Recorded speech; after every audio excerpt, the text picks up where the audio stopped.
அனைவருக்கும் ராஜிசெல்வம் YouTube channel சார்பாக அன்புடன் வரவேற்கிறேன்.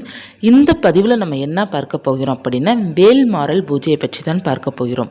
வேல்மாறல் பூஜை 48 நாள் செய்பவர்கள் என்ன செய்ய வேண்டும், என்ன செய்யக்கூடாது அப்படிங்கிறத நம்ம பார்க்கலாம். பொதுவாக வேல்மாறல் பூஜை செய்பவர்களுக்கு என்ன குழப்பமாக இருக்கின்றது அப்படின்னா, தினமும் தலை குளிக்கணுமா, தினமும் பார்த்தீங்க அப்படின்னா பூஜை எந்த நேரத்தில் செய்ய வேண்டும், காலை செய்ய வேண்டுமா, மாலை செய்ய வேண்டுமா, இருவேளையும் செய்யலாமா அப்படிங்கிற குழப்பங்கள், அசைவம் சாப்பிடலாமா அல்லது கணவன் மனைவி ஒன்று சேரலாமா, இதெல்லாம் நிறைய குழப்பங்கள் இருக்குது. மாதவிடாய் வந்து என்ன செய்யணும் அப்படிங்கிறத இந்த பதிவில் தெளிவாக நம்ம பார்க்கலாம். முதலாவதாக வேல்மாறல் பூஜை அப்படிங்கிறது பார்த்தீங்க அப்படின்னா மிகவும் சக்தி வாய்ந்த மகா மந்திர பூஜை. இந்த பூஜை யார் தொடர்ந்து செய்துட்டு இருக்காங்களோ அவங்களுக்கு முருகனுடைய அருளும் கிடைக்கும், அவங்களுடைய வேண்டுதலும் அந்த 48 நாட்குள்ளே நிறைவேறும். நிறைய பேர் பார்த்தீங்க அப்படின்னா வேல்மாறல் பூஜைக்கு விரதம் இருந்து 48 நாளும் விரதம் இருந்து வழிபாடு செய்யும் பக்தர்களும் ஏராளமானவர்கள் இருக்கிறாங்க. இல்லை விரதம்லாம் இருக்க முடியாது, பூஜை மட்டும் செய்தாலே போதும் அப்படிங்கிறவங்களும் நிறைய பேர் இருக்கிறாங்க. பூஜை மட்டும் செய்தாலும் போதும், உங்களுடைய உடல் கண்டிஷனை பொறுத்து நீங்கள் விரதம் இருந்து வழிபாடு செய்யலாம். இப்போ உடம்பு ஆரோக்கியமாக இருக்குது, எனக்கு சாப்பிடாமல் இருந்தால் ஒன்றும் செய்யாது, அப்படி இருப்பவர்கள் மட்டும்தான் 48 நாளும் விரதம் இருந்து வழிபாடு செய்யணும். அப்படி இல்லாதவர்கள் நீங்கள் பூஜை மட்டும் செய்தாலே போதும், முருகனுடைய அருள் தாராளமாக கிடைக்கும். இப்போ கட்டாயமாக நீங்கள் விரதம் இருந்தால் பூஜை பண்ணணும் அப்படிங்கிறது இல்லை. நமக்கு உடல் ஆரோக்கியம் மிகவும் முக்கியம். உடல் ஆரோக்கியம் இருந்தால் தான் நீங்கள் பூஜையை பண்ண முடியும், 48 நாள் தொடர்ந்து கண்டினியூ பண்ண முடியும்.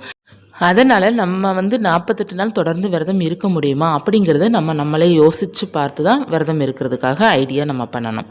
அப்படி இல்லை அப்படின்னா நீங்கள் 48 நாள் பூஜை மட்டும் செய்தாலே போதும். எந்த நேரத்தில் பூஜை செய்ய வேண்டும் அப்படின்னா, காலை நீங்கள் பிரம்ம முகூர்த்தத்துலேயும் நீங்கள் பூஜை செய்யலாம், மாலை 6 மணிக்கு மேலேயும் நீங்கள் பூஜை செய்யலாம். இப்போ ஒரு சில பேருக்கு காலை 4 மணிக்கு பூஜை செய்வது ரொம்ப பிடிக்கும். ஏன்னா அந்த நேரம் யாருடைய தடங்களுமே இருக்காது, அமைதியாக இருக்கும். அதனால் அந்த பூஜை பண்ணுவது நமக்கும் ஒரு பிரபஞ்சத்துக்கும் கடவுளுக்கும் ஒரு கனெக்ஷன் இருக்கிற மாதிரி இருக்கும் அந்த அதிகாலை பூஜை பண்ணும்போதெல்லாம். அதனால் நிறைய பேர் அதிகாலை பூஜை பண்ணுவாங்க. ஒரு சில பேருக்கு அதிகாலை எழுந்திருக்க டைம் இருக்காது, ஏன்னா அவங்க தூங்குறதே நைட்டு 12 மணியாக இருக்கும். அப்படி இருப்பவர்கள் 4 மணிக்கோ 3 மணிக்கெலாம் எந்திரிக்க முடியாது. அப்படி இருப்பவர்கள் மாலை 6 மணிக்கு மேலே நீங்கள் பூஜை செய்து கொள்ளலாம். மாலை 6 மணிலேருந்து இரவு 9 மணி வரை தாராளமாக பூஜை செய்து கொள்ளலாம். இப்போ அதே போல் எனக்கு கை குழந்தை இருக்குது, இல்லை என் குழந்தைய நான் ஸ்கூலுக்கு அனுப்பணும், சின்ன பசங்களாக இருக்கிறாங்க, எனக்கு வேலை செய்கிறதுக்கு எல்லாம் சரியாக இருக்குது, அப்படி இருப்பவர்கள் சாயங்காலமே என்னால் செய்ய முடியாது, ஏன்னா சாயங்காலம் வேல்மாறல் பூஜை பண்ணி உட்காந்து செய்கிறோம் அப்படின்னா அதற்கு ஒரு அரை மணி நேரம் 40 நிமிடம் கட்டாயமாக தேவைப்படும். இப்போல்லாம் உட்காந்து நான் செய்ய முடியாது, எனக்கு சின்ன சின்ன பசங்களாக இருக்குது, அப்படி இருப்பவர்கள் உங்களுக்கு காலையில் எந்த நேரம் முடியுதோ அந்த நேரத்தில் செய்துக்கோங்க. பிரம்ம முகூர்த்தம் 4 மணிலேருந்து காலை 9 மணி வரை நீங்கள் தாராளமாக பூஜை செய்து கொள்ளலாம். அல்லது குழந்தைங்களா இருக்காங்களா, ஸ்கூலுக்கு அனுப்பிட்டு அடுத்து கூட நீங்கள் உட்காந்து நீங்கள் பூஜை செய்யலாம். அவங்க 8 மணிக்கு 8:30 கிளம்பிடுவாங்க இல்லையா, நீங்கள் அதற்கப்புறம் ஒரு 9 மணிக்கு நீங்கள் விளக்கேற்றி வைத்துட்டு நீங்கள் பூஜை செய்ய ஆரம்பிக்கலாம். இது ரொம்ப ரேர். முடியாத பட்சத்தில் இருப்பவர்கள் காலை 9 மணிக்கு கூட நீங்கள் பூஜை செய்யலாம், ஒன்று தவறு கிடையாது. ஆனால் ரொம்ப சிறப்பான நேரம் பார்த்தீங்கன்னா காலை பிரம்ம முகூர்த்த நேரமும் மாலை 6 மணி நேரம் தான் ரொம்ப சிறப்பான நேரம். இந்த நேரத்தில் ஏதாவது ஒரு நேரம் நம்ம பார்த்து கொள்ளணும். அடுத்ததாக பார்த்தீங்க அப்படின்னா, தினமும் வேல்மாறல் பூஜை செய்பவர்கள் தலை குளிக்கணுமா அப்படின்னா கட்டாயம் கிடையாது. முருகனுக்கு உகந்த நாள் என்று செவ்வாய், வெள்ளி மற்றும் நம்ம சஷ்டி திதி, கிருத்திகை, அவருக்குரிய தினம்லாம் ஸ்பெஷலாக வரும் பார்த்தீங்களா, அந்த நாள் கட்டாயமாக நீங்கள் தலை குளித்து வீடெல்லாம் சுத்தப்படுத்திட்டு நீங்கள் பூஜை செய்வது உங்களுக்கு ரொம்ப சிறப்பாக இருக்கும். முருகனுக்கு வேல்மாறல் பூஜை எந்த நாளில் தொடங்குவது ரொம்ப சிறப்பாக இருக்கும் அப்படின்னா, செவ்வாய்க்கிழமை, சஷ்டி திதி, கிருத்திகை நட்சத்திரத்தை அன்று, அப்புறம் விசாக நட்சத்திரம், பூச நட்சத்திரம், உத்திர நட்சத்திரம், இந்த நாளன்று நம்ம ஆரம்பிக்கலாம். வெள்ளிக்கிழமை கூட நம்ம ஆரம்பிக்கலாம். வேல்மாறல் பூஜை எப்படி செய்ய வேண்டும், வேல் இருந்தால் தான் வேல்மாறல் பூஜை செய்ய வேண்டுமா அப்படிங்கிறத பார்க்கலாம். இப்போ வேல்மாறல் பூஜை செய்ய வேண்டும் அப்படின்னா நமக்கு முருகனுடைய படம் இருந்தால் மட்டுமே போதும். சிலை இருக்குது அப்படின்னா ரொம்ப நல்லது, சிலை வைத்தும் வழிபாடு செய்யலாம். அதை விட வேல் இருக்குது அப்படின்னாலும் அதுவும் நல்லது, வேல் வைத்து வழிபாடு செய்யலாம். இப்போ வேல் இல்லை, சிலை இல்லை, படம் மட்டும் சின்னதாக இருக்குது அப்படின்னா தாராளமாக படத்தை வைத்து வழிபாடு செய்து கொள்ளலாம். வேல் மாறல்ங்கிறது மந்திரம் தான். மந்திரத்தை வந்து நீங்கள் சொல்ல போகிறீங்க. அதற்கு கட்டாயமாக வேல் இருக்கணும் அப்படிங்கிறது அவசியம் இல்லை. ஆனால் வேல் வைத்து வழிபாடு செய்வது ரொம்ப சிறப்பாக இருக்கும். ஆனால் நம்ம வந்து வேல் இல்லை அப்படின்னா படம் வைத்து நம்ம வழிபாடு செஞ்சாலே போதும். முருகனுடைய அருள் பரிபூர்ணமாக கிடைக்கும். இப்போ வந்து வேல் மாறல் பூஜை எப்படி செய்ய வேண்டும் அப்படின்னா முருகனுடைய படத்தை எடுத்துக்கோங்க. இப்போ வேல் இருப்பவர்கள் என்ன செய்ய வேண்டும் அப்படிங்கிறதையும் பார்க்கலாம். முருகனுடைய படம் மட்டும் இருக்கிறவங்க படத்தை எடுத்துட்டு சந்தன குங்குமம் போட்டு வைத்து செவ்வரளி பூக்களும் வாசனை பூக்கள் தாமரை இந்த மாதிரி பூக்களெல்லாம் அலங்காரம் செய்துட்டு 6 தீபம் நீங்கள் ஏற்றி வைத்து வழிபாடு செய்யலாம். அல்லது ஒரே ஒரு தீபம் கூட நீங்கள் ஏற்றி வைத்து வழிபாடு செய்யலாம். இப்போ 6 தீபம் ஏற்றணும் அப்படின்னா, ஏன்னா இவர் 6 முகம் கொண்டவர், அதனால் 6 தீபம் ஏற்றுவது மிகவும் நல்லது. 6 தீபம் எப்படி ஏற்ற வேண்டும் அப்படின்னா சரவண பவா கோலம் போட்டு ஒவ்வொரு எழுத்துக்கிட்டையும் ஒவ்வொரு தீபம் ஏற்றி வைத்து நீங்கள் வழிபாடு செய்யலாம். இல்லைங்க நான் ஒரே தீபம் ஏற்ற போகிறேன், நெய் தீபம் மட்டும் நான் ஏற்ற போகிறேன் அப்படி இருப்பவர்களும் தாராளமாக ஒரே ஒரு தீபம் நெய் தீபமாக ஏற்றி வைத்தும் நீங்கள் வழிபாடு செய்யலாம். முருகனுக்கு வந்து உண்மையான பக்தியோடு நம்ம வழிபாடு செஞ்சாலே எத்தனை தீபம் ஏற்றினாலும் அவர் தாராளமாக நம்மளை ஏற்றுக்கொள்வார். நமக்கு வந்து அவருடைய அருள் பரிபூர்ணமாக கொடுப்பார். வேல் வைத்து வழிபாடு செய்பவர்கள் என்கிட்ட வேல் இருக்குது அப்படி இருப்பவர்கள் சின்னதாக வேல் இருக்குது அப்படின்னு அந்த கூர்மையான பகுதியில் வந்து நம்ம சந்தன குங்குமம் வைத்து நம்ம வேலுக்கு வந்து அலங்காரம் செய்துட்டு நீங்கள் வந்து அபிஷேகம் பண்ணணும். வேலுக்கு வந்து பால் அபிஷேகம், தேன் அபிஷேகம், சந்தன அபிஷேகம், மஞ்சள் அபிஷேகம், அதுக்கப்புறம் வந்து தயிர், இந்த மாதிரி ஒரு 5 அபிஷேகம், ஒரு 7 அபிஷேகம், 6 அபிஷேகம் கூட நீங்கள் செய்து கொள்ளலாம். உங்களால் முடிந்த அளவுக்கு அபிஷேகம் செய்து கொள்ளலாம். அபிஷேகம் செய்துட்டு நீங்கள் வந்து வழிபாடு செய்யணும். இப்போ வந்து வேல் வந்து பெரிய வேலாக இருக்குது அப்படின்னா அபிஷேகம் செய்துட்டு அந்த கூர்மையான பகுதியில் பார்த்தீங்க அப்படின்னா எலுமிச்சப்பழம் குத்தி வச்சிடணும். குத்தி வைப்பது ரொம்ப நல்லது. நீங்கள் வந்து வேலுக்கும் சந்தன குங்குமம் வைத்துட்டு முருகனுடைய படத்திற்கு முன்னாடி வேலை வந்து ஒரு டம்ளர், சின்ன டம்ளர்லேயோ அல்லது ஒரு சின்ன கிண்ணத்துலேயோ பச்சரிசி பரப்பி அதை குத்தி வச்சிடணும். அப்படி குத்தி வைக்கும்போது மிகவும் நல்ல பலன் நமக்கு கிடைக்கும். அடுத்ததாக அதற்கு முன்னாடி சரணபவ கோலம் போட்டு 6 விளக்கோ அல்லது ஒரே ஒரு அகல் விளக்கோ நீங்கள் ஏற்றி வைத்து வழிபாடு செய்யணும். இப்போ அர்ச்சனை பண்ண நினைப்பவர்கள் விபூதி அர்ச்சனை அல்லது செவ்வரளி பூக்கள் எடுத்துக்கோங்க, எடுத்து அர்ச்சனை செய்யணும். இப்போ வேல் மாறல் மகா மந்திரம் பார்த்திங்கன்னா நமக்கு புத்தகமும் கிடைக்கிது, அல்லது நம்ம கூகுளில் டைப் பண்ணாலே பிடிஎஃப் நமக்கு கிடைக்கும். நீங்கள் முழுவதுமாக படித்து வழிபாடு செய்யலாம். அல்லது திருத்தணியில் உதிர்த்தருளும் அந்த 4 வரி மட்டும் இருக்குது பார்த்தீங்களா, அந்த 4 வரியை மட்டும் நீங்கள் வந்து 108 முறை சொல்லி அர்ச்சனை செய்தும் வழிபாடு செய்யலாம். இப்போ வந்து இந்த வேல் மாறல் மகா மந்திரம் எப்படி படிக்க வேண்டும் அப்படின்னா அந்த 4 வரியை வந்து 20 முறையும் படிக்கலாம், 12 முறையும் படிக்கலாம், 108 முறையும் நம்ம படிக்கலாம். படித்து மித்த அந்த பாடல்கள்லாம் நம்ம படித்து வழிபாடு செய்யலாம். அல்லது அந்த 4 லைனை மட்டும் நீங்கள் தொடர்ந்து 108 முறை சொல்லிவிட்டு செவ்வரளி பூக்களோ அல்லது விபூதியால் நீங்கள் அர்ச்சனை செய்யலாம். தினமும் நீங்கள் செவ்வரளி பூக்களால் அர்ச்சனை செய்து வழிபாடு செய்வது ரொம்ப நல்லது. அப்படி இல்லைன்னா இந்த பாடல்கள் மட்டும் 108 முறை நீங்கள் படித்து வழிபாடு செய்வது உங்களுக்கு மிக சிறந்த பலனை கொடுக்கும். நீங்கள் வந்து காலை பூஜை செய்கிறீங்களோ அல்லது மாலை பூஜை செய்கிறீங்களோ 2 வேளையும் பூஜை செய்யணுமானா கிடையாது. ஏதாவது ஒரு வேளை நம்ம பூஜை செய்தால் போதும். டைம் இருப்பவர்கள் வந்து நீங்கள் 2 வேளையும் மகா மந்திரம் படிக்கலாம். எத்தனை தடவை வேணால் அந்த மந்திரங்கள் வந்து படித்துக்கொண்டே இருக்கலாம். நம் வேலை செய்யும்போது கூட, வீட்டு வேலை செய்யும்போது கூட இந்த மகா மந்திரத்தை 4 லைன் இருக்குது பார்த்தீங்களா, இதை சொல்லிகிட்டே நம்ம வேலை செய்யலாம். முருகனுடைய அருள் நமக்கு நிச்சயமாக கிடைக்கும். அடுத்து நம்ம சுவாமிக்கு வந்து நெய்வேத்தியம் வைக்கிறது. நெய்வேத்தியம் பார்த்திங்கன்னா அன்றாட வைப்பது மிக மிக நல்ல பலனை கொடுக்கும். தூப ஆராதனைலாம் காமிச்சு நம்ம கற்பூர ஆரத்தி காமிச்சிலாம் நம்ம வழிபாடு செய்வது இன்னமும் சிறப்பான பலனை கொடுக்கும். இப்போ வந்து நெய்வேத்தியம் பார்த்திங்கன்னா தினமும் பார்த்திங்கன்னா ஒன்றுன்னா ரெடி பண்ணிவிட்டு எங்களால் வைக்க முடியாது அப்படி இருப்பவர்கள் வந்து கொஞ்சம் ஒரு டப்பாவில் வந்து அவுள் வாங்கி போட்டுக்கோங்க. அவளும் கல்கண்டு வாங்கி கலந்து வச்சுக்கோங்க. அதை தினமும் கொஞ்சம் கொஞ்சம் வைத்து வழிபாடு செய்யுங்க.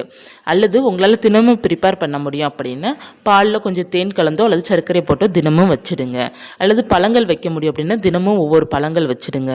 உங்களால் என்ன நைவேத்தியம் வைக்க முடியுமோ எளிமையாக வச்சாலும் போதும். ஒரு அவள் கூட வச்சா கூட போதும். அது முருகன் வந்து பரிபூர்ணமாக ஏற்றுக்கொள்வார். நம்ம அன்பால் நம்ம என்ன வைக்கிறோமோ அது முருகன் வந்து ஏற்றுக்கொள்வார். அன்பு தாங்க இந்த பூஜைக்கு ஜெயிக்கும். நிச்சயமாக அன்பால் நீங்கள் வந்து முருகனை வந்து வெற்றி அடைய முடியும். நீங்கள் கேட்டது அனைத்துமே அவர் உங்களுக்கு ஒரு நிச்சயமாக கொடுப்பார். அந்த 48 நாட்களுக்குள்ளே நீங்கள் முருகனை நிச்சயமாக சந்திப்பீங்க. ஏதாவது ஒரு ரூபத்தில் சந்திப்பீங்க, அல்லது கனவுல பார்ப்பீங்க. அவர் உங்கள் வீடு தேடி நிச்சயமாக வருவார். அந்த 48 நாள் நீங்கள் யாரெல்லாம் பூஜை செய்கிறீங்களோ அவங்களாம் முருகனுடைய ஆசி பெற்றவர்களும் மற்றும் அருள் பெற்றவர்களால் மட்டும்தான் 48 நாள் கண்டினியூவாக பூஜை செய்ய முடியும்.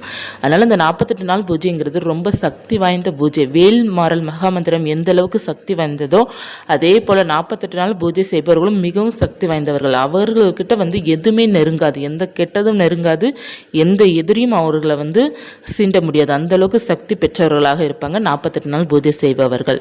வேல்மாறல் பூஜை 48 நாள் தடங்கள் இல்லாமல் பூஜை செய்பவர்களுக்கு கட்டாயமாக முருகனுடைய அருள் பரிபூர்ணமாக கிடைக்கும். தடங்கள் எந்த தடங்கள் வரக்கூடாது அப்படின்னா முதல் நாளே முருகன்கிட்ட சரணாகதி அடைஞ்சிடணும். இந்த 48 நாள் நான் பூஜை செய்கிறேன் முருகா, உன்னை நம்பி தான் நான் பூஜை செய்கிறேன், எனக்கு எந்த தடங்களுமே வரக்கூடாது. அதாவது தடங்கள் அப்படிங்கிறது நமக்கு என்ன அப்படின்னா, இப்போ வந்து நமக்கு வந்து ஒரு பீரியட்ஸ் ஆகுறதோ தடங்கள் கிடையாது. நமக்கு வந்து ஏதாவது ஒரு கெட்ட நியூஸ் வருது அப்படின்னா அதுதான் நமக்கு தடங்கள். இப்போ வந்து யாராவது தவறிட்டாங்க அப்படின்னா நம்ம அந்த இடத்துல அந்த நாள் வந்து பூஜை செய்ய முடியாது. அதுதான் நமக்கு தடங்கள். அந்த மாதிரி தடங்கள் வரக்கூடாது. ஏதாவது ஒன்று அவசரமாக ஏதோ எமர்ஜென்சிக்கு நம்ம போகிற மாதிரி இருக்கும் பார்த்தீங்களா, அதுதான் நமக்கு தடங்கள். அந்த மாதிரி வரக்கூடாது முருகா, எல்லாமே நல்லதாகவே நடக்கணும். இந்த 48 நாளும் பார்த்தீங்க அப்படின்னா எனக்கு எந்த தடங்கள் இல்லாமல் நான் சிறப்பாக பூஜை செய்யணும், எனக்கு நீ தான் கூட இருந்து என்னுடைய பூஜையை வந்து முடித்து வை அப்படிங்கிறத நீங்கள் கேட்டிங்க அப்படின்னா முருகன் கட்டாயமாக உங்கள் கூடவே இருந்து 48 நாளும் சக்ஸஸ் பண்ணி கொடுப்பாரு. இது நிச்சயம், இது உண்மை. இது நிறைய பேர் பக்தர்களுக்கு 48 நாள் முருகன் வந்து கூடவே இருந்து அவங்களுக்கு வந்து வெற்றி கொடுத்துருக்காரு.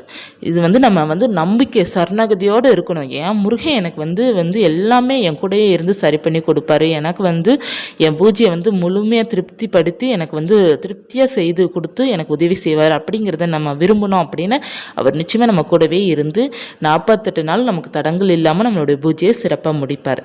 இதில் வந்து ஒரு 10 நாள் நமக்கு தடங்கள் வரும். அது எப்படி அப்படின்னா மாதவிடாய் வரும். அந்த மாதவிடாய் வருது அப்படின்னா இப்போ ஆண்கள் பூஜை செய்கிறாங்க அப்படின்னா 48 நாள் அவங்க தொடர்ந்து கண்டினியூ பண்ணிக்கிடுவாங்க, ஒன்றும் பிரச்சனை கிடையாது. இப்போ பெண்கள் பூஜை செய்கிறோம் அப்படின்னா மாதத்திற்கு ஒரு 5 நாள் நமக்கு கட் ஆகும். 5 நாள் இப்போ வந்து ஒரு 40 வயசுக்குள்ளே இருப்பவர்களுக்கு வந்து கட்டாயமாக 5 நாள் நீங்கள் எடுத்துக்கோங்க. ஏன்னா நமக்கு வந்து ஒரு சில பேருக்கு 3 நாள் தான் எனக்கு வரும், அதுக்கப்புறம் வந்து எனக்கு பீரியட்ஸ் இருக்காது அப்படின்னா உங்களுக்கு கன்ஃபார்மாக தெரிஞ்சது அப்படின்னா 3 நாட்கள் கழித்து லைட்டாக எண்ணெய் வச்சு குளிச்சுட்டு அதுக்கடுத்து நீங்கள் தொடங்கிக்கோங்க.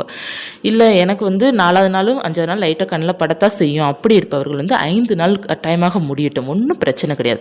5 நாள் முடிந்த பிறகு 6வது நாள் நீங்கள் கண்டினியூ பண்ணிக்கோங்க. இப்போ ஒரு 15 நாள் பூஜை செய்திருக்கீங்க, 16வது நாள் வந்து உங்களுக்கு பீரியட்ஸ் ஆயிடுச்சு அப்படின்னா 20 நாள் ஒரு 5 நாள் எடுத்துக்கோங்க. 5 நாள் கழித்து 20வது நாள் வரும். அந்த 20 நாளில் நீங்கள் 21வது நாள் எடுக்கக்கூடாது, 16வது நாள் தான் நீங்கள் எடுக்கணும்.